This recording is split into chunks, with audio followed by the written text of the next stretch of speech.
I've had a lot of questions recently about the rulers that I use when I use the triangle rulers. So I kind of wanted to show you what I use. I either use this set of rulers, it's called the companion angle and the easy angle. And as you can see, that would be a flying goose once it's done. And this one is also called a 1/2 and 1/4 ruler. So when you cut this way, you have the same as the companion angle. But when you turn it on its side and use your yellow markings, you have your easy angle. So it's one ruler that does both. The disadvantage with this one is it doesn't go as big as this one. You can cut up to 6.5 inches with this one. And this one, we can only cut up to 4.5, I believe, with this one. So that's those two rulers. One more set of rulers I'm going to show you today is also the Tri-Rex.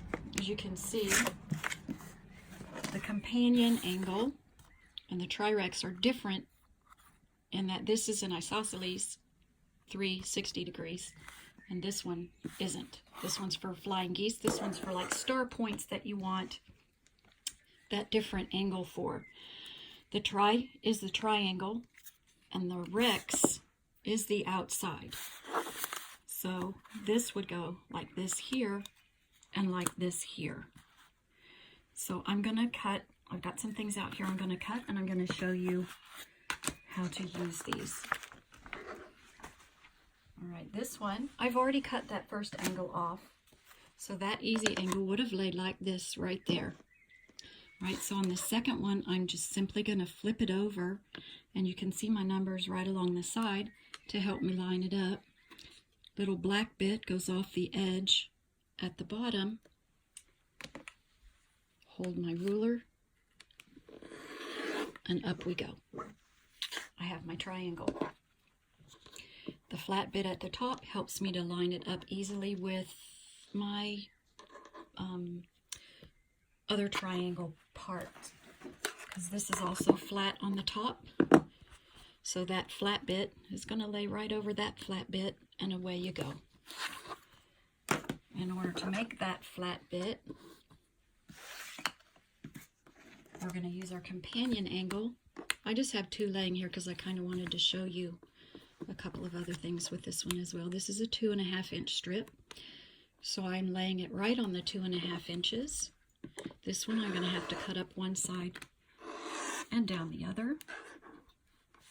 And I have my triangles for the insides of my flying geese. All right, but not only that, I can take this same set, and remember, this angle goes both ways, so I could have cut that one like that. This time I'm working with a 2.5 inch strip, so I'm just going to slide that up, make sure my 2.5 is there. I'm lined up along the edge, and my black is off. And with these two right sides together, I've actually made mirror image.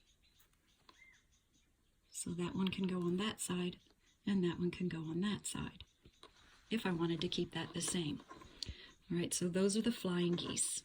I'd also like to show you the Tri-Rex, because it's pretty easy as well. All right, so if we were to make a flying goose with this one, except it's an isosceles flying goose. This is a 5.5 inch strip. So I line my 5.5 inch on the bottom. I'm going to cut up one side, move my fingers to the other side. So I've got my center. I've got this on a fold, although I don't want it on the fold, I want the blank side. So I'm going to take my Rex tool, I'm going to line it up on my 5.5 inches again, and the edge. And I've got this actually wrong sides together, so you're going to see that this is going to be mirror image as well.